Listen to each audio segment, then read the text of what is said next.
자, 우리 앞뒤에 좌우로 인사하겠습니다. 잘 오셨습니다. 축복합니다. 예, 하나님 당신을 사랑하십니다. 자, 오늘 우리에게 주신 하나님의 말씀 봅니다. 열왕기상 19장 1절에서 12절입니다. 열왕기상 19장 1절에서 12절 구약성경 549면에 있습니다. 열왕기상 19장 1절에서 12절까지 자, 우리 한 절씩 교독합니다.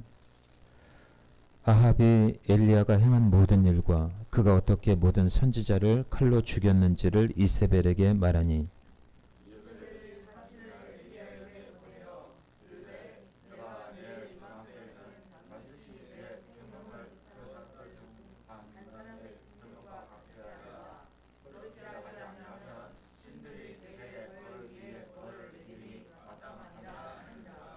그가 이 형편을 보고 일어나 자기의 생명을 위해 도망하여 유다에 속한 브엘세바에 이르러 자기의 사환을 그곳에 머물게 하고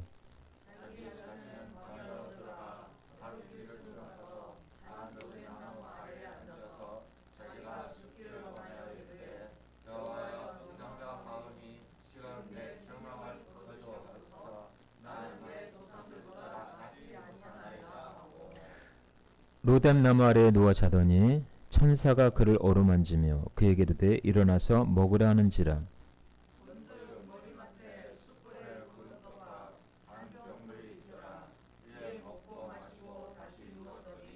여호와의 천사가 또다시 와서 어루만지며 이르되 일어나 먹으라 네가 갈 길을 다 가지 못할까 하노라 하는지라.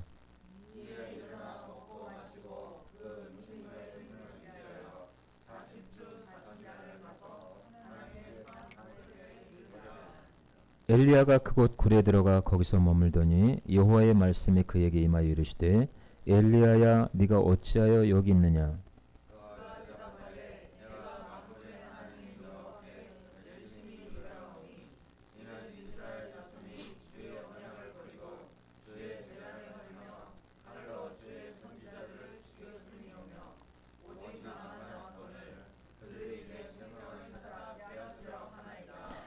여호와께서 이르시되 너는 나가서 여호와 앞에서 산에 서라 하시더니 여호와께서 지나가시는데 여호와 앞에 크고 강한 바람이 산을 가르고 바위를 부수나 바람 가운데 여호와께서 계시지 아니하며 바람 후에 지진이 있으나 지진 가운데도 여호와께서 계시지 아니하며 또 지진 후에 불이 있으나 불 가운데도 여호와께서 계시지 아니하더니 불 후에 세미한 소리가 있는지라. 아멘. 자, 우리 한번 따라서 할까요? 세미한 소리가 있는지라.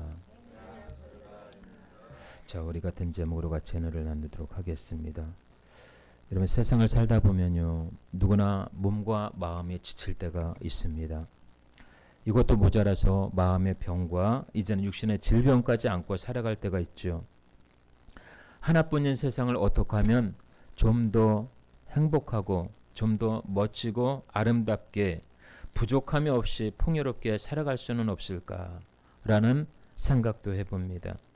참 우리 주변에는 몸이 아프신 분들이 참 많아요. 그들의 한결같은 공통점이 뭡니까? 걱정 없이 살았으면 하는 거예요. 걱정 없이 살았으면 좋겠다. 돈 때문에 걱정하고 건강 때문에 걱정하고 자녀 문제 때문에 걱정하고 다양한 문제들이 우리의 삶에 산적해 있는 것을 볼 수가 있습니다. 여러분, 몸이 지치면요, 마음도 지치고 마음이 지치면요, 모든 것이 귀찮아집니다. 함께 더불어야 사는 세상인데 모든 것을 혼자 있고 싶어하고 혼자 하려고 하니까 받는 상처는 더 가중되지요. 그래서 요즘에 나타나는 것이 뭡니까? 혼족이라는 거예요. 혼족. 혼자 밥 먹고 혼자 술 마시고 혼자 쇼핑하고 그야말로 혼자 누리는 삶이 되어버렸습니다. 누가 나를 알아주는 것도 아닌데 세상에 좀 더 나를 알아줬으면 하는 마음이 어느 한 구석에 자리 잡고 있다는 말이죠. 우리가 알아야 될 것은 뭐냐면 세상을 살다 보면 분명히 나 혼자 남을 때가 분명히 올 거라는 거예요. 사랑하는 사람들도 다 이 세상을 떠나고 나 혼자 남을 때가 있다라는 것입니다. 그래서 주변에 사람이 많다라는 것은 그 사람에게는 복입니다. 먼저는 일평생 우리를 떠나지 아니하시는 하나님이 계시기 때문에 우리는 감사한 거지요. 할렐루야. 그 하나님을 우리의 삶 가운데 멀리하지 않는 이상은 우리는 세상을 좀 더 알차고 건강하고 풍요롭고 지혜롭게 살아갈 수 있으리라 믿습니다. 여러분, 하나님과 함께하는 것이 복입니다. 할렐루야. 함께 읽은 말씀은 우리가 잘 아는 말씀이죠. 엘리야가 850명의 바알 선지자들과의 싸움에서 이긴 그 이야기예요. 이제 이 엘리야가 바알 선지자들과의 싸움에서 이기고 이제는 그 소리가 이겼다라는 소리가 아합의 아내 이세벨의 귀에 들어가게 됩니다. 그 귀에 들어가니까 이세벨이라고 하는 이 자가 내가 가만히 있으면 안 되겠다. 그 엘리야가 어떤 자인지를 내가 분명히 파헤칠 것이고 내가 그 엘리야를 죽일 것이다. 그런데 엘리야는 능력의 선지자예요. 그렇죠? 죽은 아이를 살렸을 뿐만 아니라 아합의 그 마차까지라도 앞서 달려갔던 능력의 선지자예요. 그런데 그 하찮은 그 이세벨의 말에 금방 마음이 다운되고 맙니다. 번아웃되고 말아요. 아마 엘리야가 바알과의 싸움에서 갈멜산에서 850명 850대 1로 싸웠을 때 아마 하나님의 은혜로 이겼긴 이겼지만은 아마 그 이기고 난 다음에도 엘리야의 마음에는 아마 깊은 상처가 아마 있었을 거예요. 왜요? 자기를 도와주는 자가 없었다라는 거예요. 오늘날로 얘기하면 나를 위해서 기도해 주는 자는 한 명도 없고 나 혼자 싸워야 되니까 얼마나 버겁습니까? 거기다가 이세벨의 말 한마디에 마음이 다운되고 말아요. 이제 내가 죽어야 되겠다. 내가 예수 믿어서 뭐하냐. 이 고통 없는 날. 그래서 사람들이 자살하는 이유가 고통을 좀 더 줄이기 위해서 자살하는 것 같아요. 근데 자살하면 더 큰 고통이 있죠. 그렇죠? 지옥이라는 더 큰 고통이 있어요.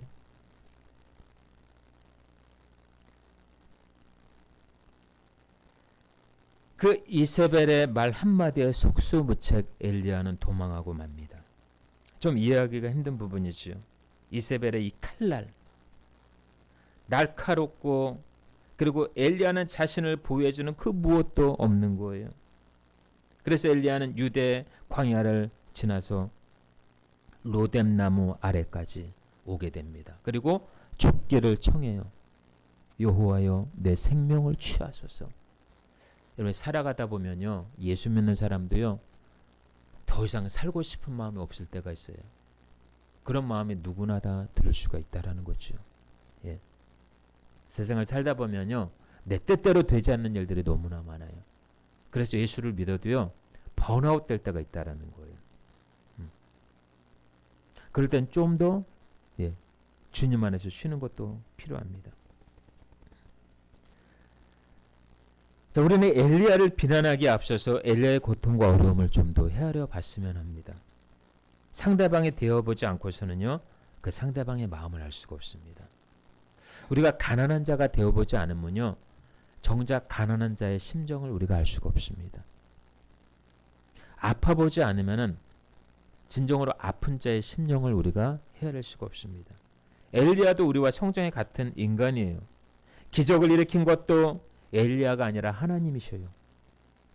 하나님께 주목하지 못하고 자신의 모습을 보는 순간 누구든지 도망할 수밖에 없다라는 것을 우리는 엘리야를 통해서 우리는 알게 됩니다. 베드로도 예수님께서 물 위로 걸어오라고 말씀하셨을 때 그가 잠깐 예수님을 바라보는 시선에서 풍랑과 바다의 무서움을 보는 순간 물에 빠지고 맙니다. 우리의 시선이 하나님께 향한 그 즉시 거기에 기적이 일어나지만 우리가 하나님을 보는 그 시선에서 환경이나 사람을 보는 순간 우리는 떨어지고 만다라는 거예요. 마치 베드로가 물에 빠진 것처럼. 여러분의 시선이 하나님께 둘 수 있기를 주의 이름으로 축원합니다.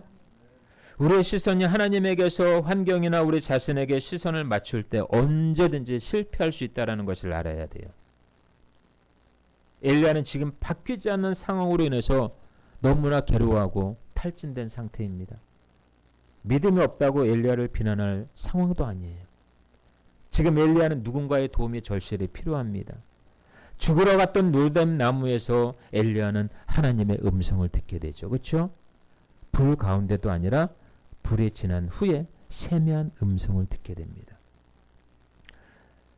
여러분, 신앙생활에서 하나님의 음성을 듣는다는 것은 우리의 신앙에 큰 힘을 발휘해야 합니다. 하나님의 자녀로서 이 세상을 살아가는 데 있어서 하나님의 음성은 놀라운 원동력을 발휘해요. 이 로뎀나무라고 하는 원의 뜻이 있습니다. 로뎀나무, 영적 투쟁, 회복, 그리고 하나님이 공급하시는 중요한 그 어떤 단서, 이게 바로 로뎀나무의 깊은 뜻이 담겨져 있습니다. 여러분, 때로는 삶에 지칠 때요, 하나님은 우리를 로뎀나무로 인도하신다라는 거예요. 로뎀나무. 힘들고 지친 사람한테 짐을 쥐어주는 것이 아니라 좀 더 쉬게, 쉬면서 좀 더 영육 간의 강건함을 잊기 위한 하나님의 배려가 있다라는 거죠. 하나님의 세미한 음성을 듣고 엘리야는 세 가지를 얻게 됩니다. 그리고 이 세 가지를 통해서 다시 한번 선지자로서의 사명을 다시 한번 수행하게 되죠. 오늘 말씀을 통해서 엘리야의 능력과 삶의 회복의 역사가 여러분들에게 있기를 주의 이름으로 축원합니다. 자, 엘리야가 들었던 이 세미한 음성이 뭘까요? 이 하나님의 음성은 우리에게 어떤 역할을 할까요? 첫 번째, 하나님의 음성을 제대로 들으면요, 삶의 변화가 나타납니다. 할렐루야. 자, 죽으러 갔던 로뎀나무 아래에서 하나님의 음성을 듣고 엘리야는 삶의 변화를 경험하게 됩니다. 사실 삶의 원동력은 마음에 달려있다고 해도 과언이 아니에요. 지칠 대로 지친 엘리야의 마음을 만져주신 분은 하나님이십니다. 하나님은 우리의 삶을 터치하시기 전에요, 먼저 우리의 마음을 만지셔요. 우리의 삶은 할 수 없는 환경들로 가득 차 있어요. 그런데 하나님은 할 수 있는 마음을 우리에게 부어주셔요. 할렐루야. 자, 마가복음 9장 17절에 보니까 예수님을 따랐던 수많은 무리 가운데 한 사람이 예수님께 달려옵니다. 다가와서 이렇게 얘기합니다. 선생님, 말 못하게 귀신 들린 내 아들을 예수님께 데려왔나이다. 귀신이 어디서든지 그를 잡으면 거꾸러져 거품을 흘리며 이를 갈며 그리고 파리해집니다. 내가 선생님의 제자들에게 내쫓아 달라고 했으나 그들이 능히 하지 못하더이다. 귀신이 내 아들을 죽이려고 불과 물에 자주 던졌나이다. 그리고 무엇을 하실 수 있거든 나를 불쌍히 여기사 도와주옵소서. 라고 이렇게 얘기합니다. 예수님이 뭐라고 그럽니까? 마가복음 9장 23절에 이렇게 얘기해요. 할 수 있거든이 무슨 말이냐. 믿는 자에게는 능하지 못할 일이 없느니라. 아멘. 이 말씀을 하시면서 그 아들을 고쳐주시죠. 자, 여러분들, 믿음은요, 하나님의 말씀을 통해서 주어져요. 죄악으로 부패되어진 우리의 마음에 하나님의 말씀이 임하면 마음의 변화가 일어나고 삶의 변화가 일어납니다. 할렐루야. 거기에 기적이 일어나는 거예요. 자, 그래서 하나님은 우리의 마음을 만지십니다. 이것이 아버지의 마음이에요. 세상에서 받았던 상처와 아픔들을 하나님은 그 사랑으로 만져주시는 것입니다. 우리 예수님의 마음이 바로 아버지의 마음이에요. 제자들이 예수님을 배반할 것을 알면서도 말없이 제자들의 발을 씻어주셨습니다. 예수님을 부인하고 멀리 떠났던 베드로에게 먼저 찾아오셔서 베드로의 마음을 다시 한번 잡아주시고 베드로에게 사명을 부여하여 주십니다. 하나님은 지금 엘리야를 만져주고 계셔요. 하나님을 위해 뛰었던 그 사역들이 얼마나 고달팠겠습니까? 저도 사역을 하다 보면요, 몸과 마음이 지칠 때가 한두 번이 아닙니다. 그럴 때 모든 것이 소진되고 말아요. 사람 만나는 것도 귀찮아집니다. 그럴 때 어디에서 위로를 받습니까? 하나님의 말씀입니다. 하나님의 말씀을 통해서 셈을 얻게 돼요.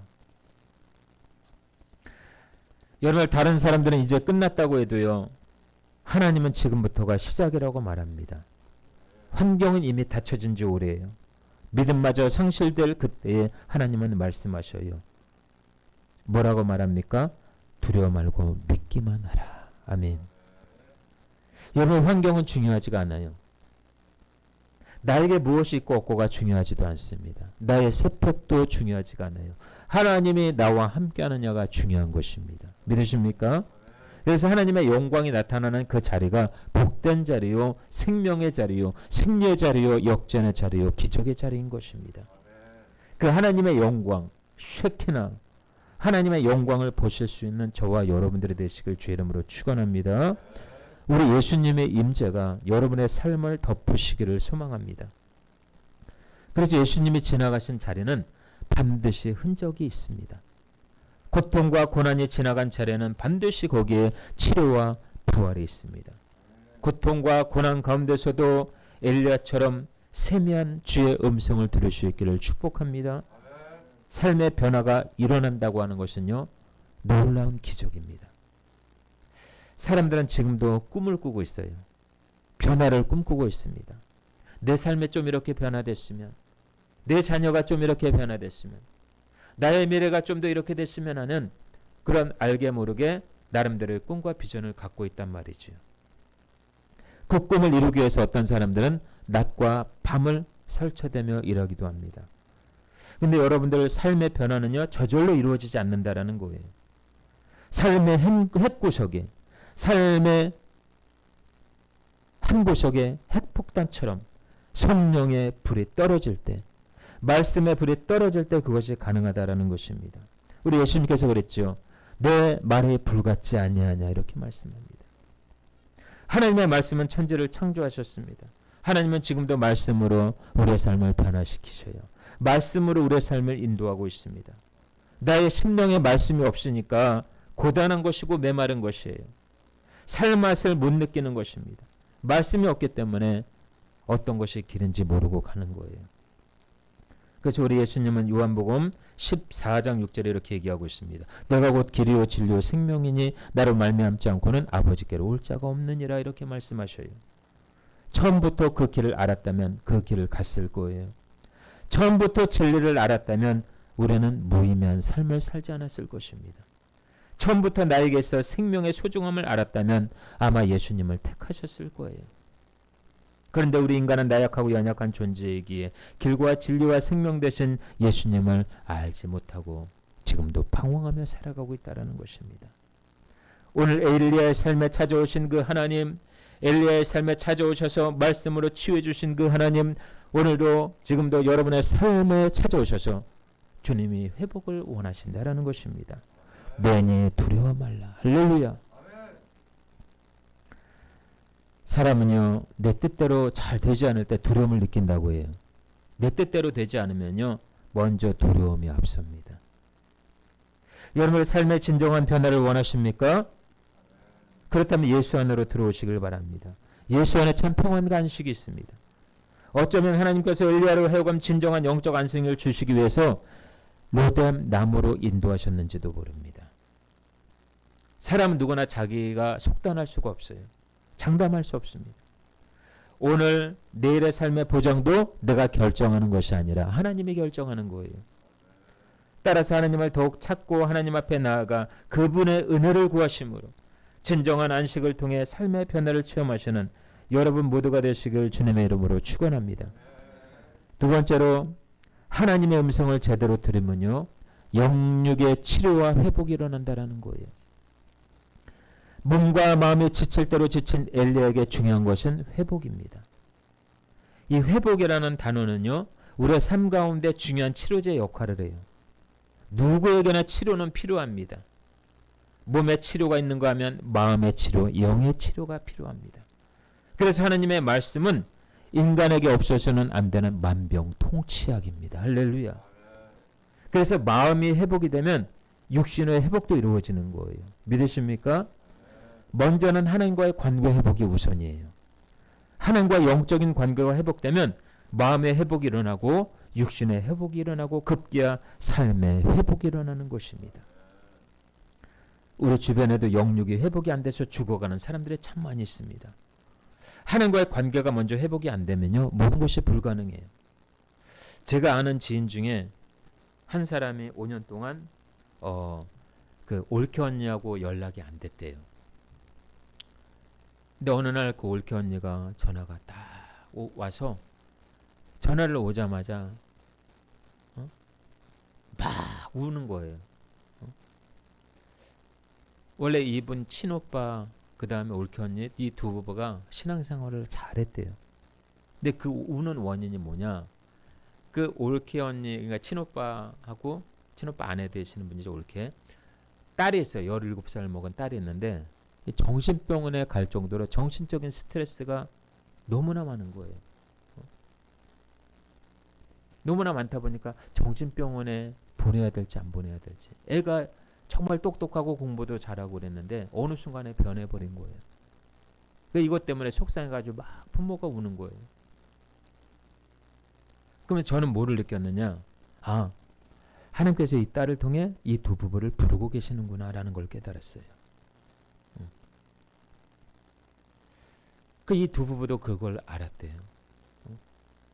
그래서 이 아는 지인이 친오빠하고 그 올케한테 얘기를 했대요. 다시 한번 신앙을 회복해 보지 않겠느냐고.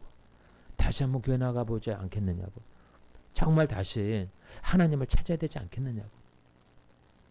자녀가 이러니까 하나님을 찾아야겠다. 돈이 중요한 게 아니더라고요. 정말 중요한 하나님과의 멀어진 거예요.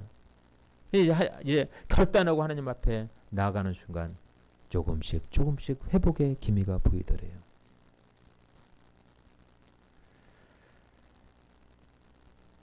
우리가 하나님 앞에 나아갈 때 모든 것이 회복되어지는 줄로 믿습니다. 삶이 엉망진창이라도 괜찮아요. 하나님 앞에 나아가는 즉시 그것은 정리될 수밖에 없어요. 할렐루야.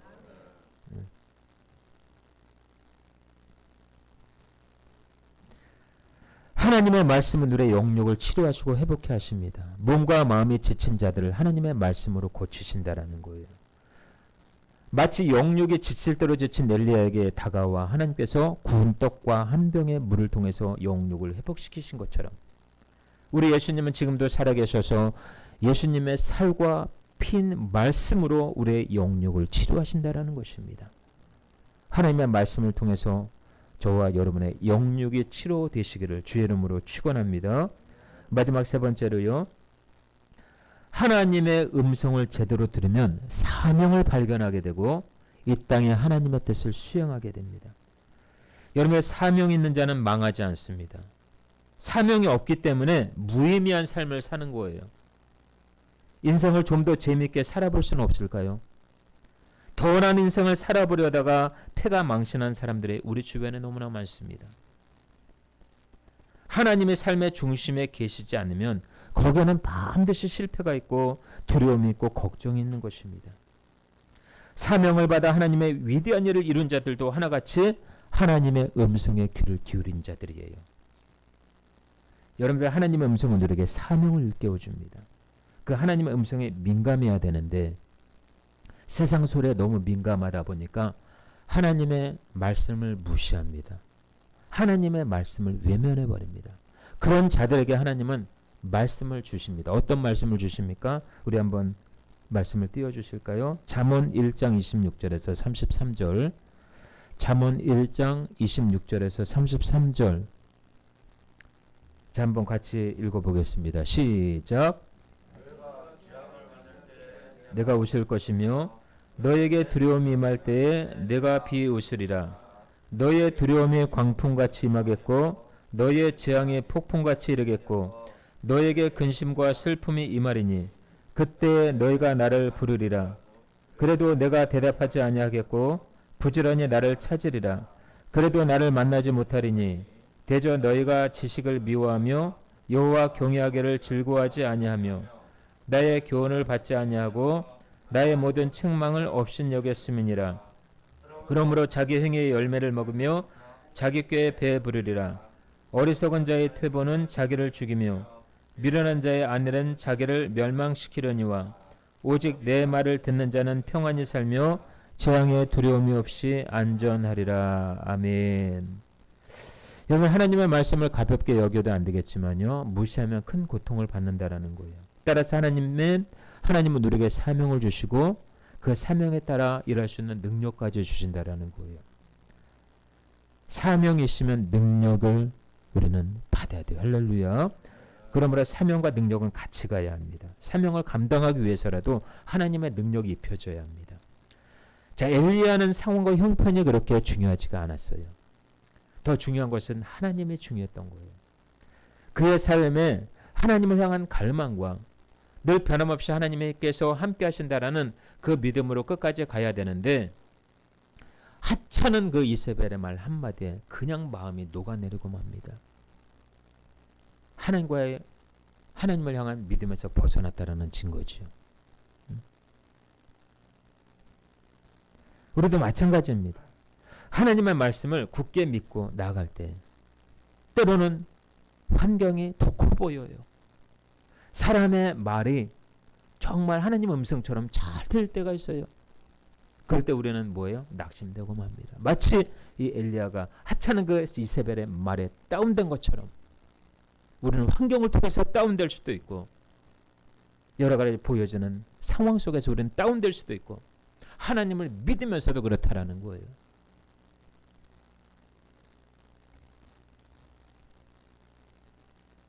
혼자 남은 엘리야에게 하나님은 여호와 앞에 산에 서라고 말합니다. 여호와 앞에서 엘리야의 결단이 중요했던 거예요. 여러분들 사명을 감당하기 위해서는요, 먼저 큰 일을 하기 위해 앞서 먼저 하나님 앞에 서는 게 중요해요. 할렐루야. 여러분들 하나님 앞에 서시길 축복합니다. 하나님 앞에 서는 게 중요해요. 응?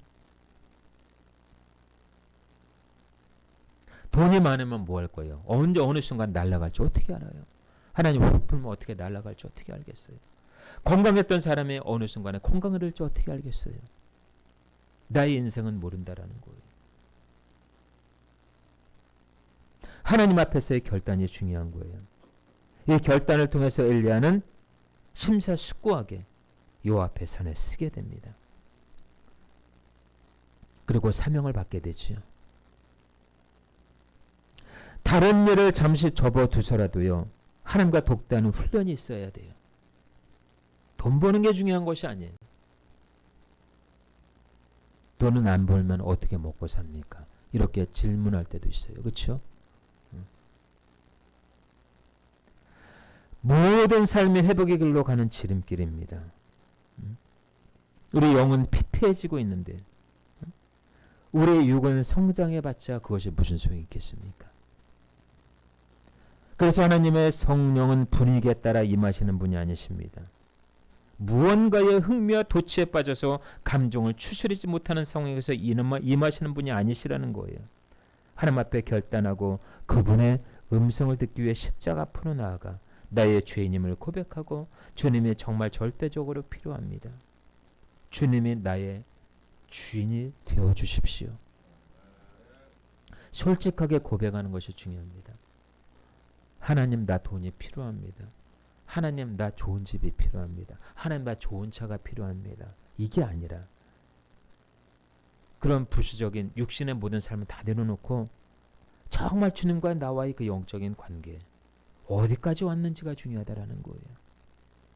그분의 음성을 들을 수만 있다면, 어쩔 때는요, 저도 기도해도 그렇게 기도할 때가 있어요. 아버지, 다른 건 다 둘째치고 어떠한 말씀이라도 한 말씀이라도 해주십시오. 그렇게 기도할 때가 있어요. 어쩔 때는 말씀하실 때가 있고 어쩔 때는 주님의 침묵하실 때가 있어요. 무엇보다 마음의 상처와 삶의 시리에 빠진 엘리야에게 필요했던 것은 하나님 앞에 서는 거였습니다. 그냥 아무 말 없이 하나님 앞에 그냥 나의 마음을 쏟아놓는 게 중요해요. 기도가 안 돼도 괜찮습니다. 그냥 가만히 있어도 괜찮아요. 여호와 앞에 서는 게 중요해요. 할렐루야.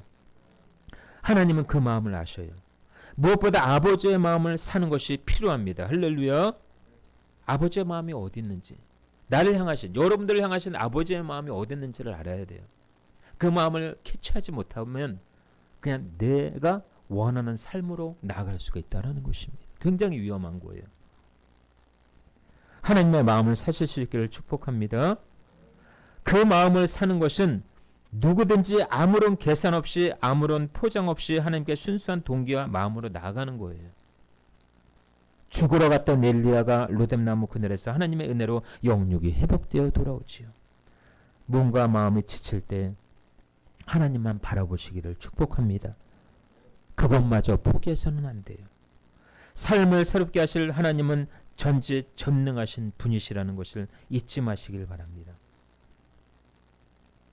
여러분이 하나님 앞에 결단하고 하나님 앞에 섰을 때 여러분의 심령에 하나님의 세미한 음성이 들려질 줄 믿습니다. 더 나아가 여러분의 삶에 하나님의 세미한 음성을 통해 다시 일어서는 은혜가 있기를 주 예수 그리스도 이름으로 축원합니다. 아멘. 우리